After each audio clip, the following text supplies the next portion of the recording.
નમસ્કાર દર્શક મિત્રો, હું છું રૂપલ લુણીચિયા. સંપૂર્ણ ન્યૂઝમાં આપનું સ્વાગત છે.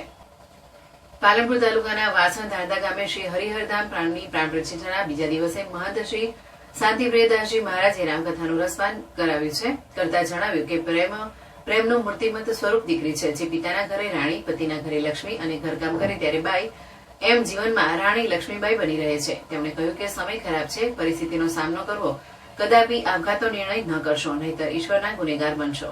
ઘરમાં પુત્રવધુ આવે ત્યારે સાસુ પોતાની જાતને સિંહણ કે સસરાએ સિંહ નથી બની જવાનું, પરંતુ પોતાની દીકરીની જેમ રાખી તેને આવકારવી જોઈએ. તેને એટલો પ્રેમ આપવો જોઈએ કે પુત્રવધુને એવો અહેસાસ થાય કે સાસુસરા તેના પોતાના માતા પિતા છે. તેમ કહી સમાજમાં દીકરીઓ પ્રત્યે અણગમો રાખનારા દંપતીઓ સમાજ માટે નુકસાનકારક હોવાનું સ્વામી શ્રી શાંતિપ્રિયદાસજી મહારાજે જણાવ્યું હતું. શિવજીના વિવાહનો પ્રસંગ ભજવાયો હતો અને રામકથામાં શિવજીના વિવાહનો પ્રસંગ જે ભજવ્યો તેમાં લક્ષ્મણભાઈ બેચરભાઈ પટેલના પરિવારના પાર્થ દિનેશભાઈ મોરે શિવજીનું પાત્ર, જ્યારે તેમની વાગદત્તા સલેમકોટના ભગવાનભાઈ પરથીભાઈ વડાગાંઠની પુત્રી બંસીબેને પાર્વતીજીનું કિરદાર નિભાવ્યું હતું.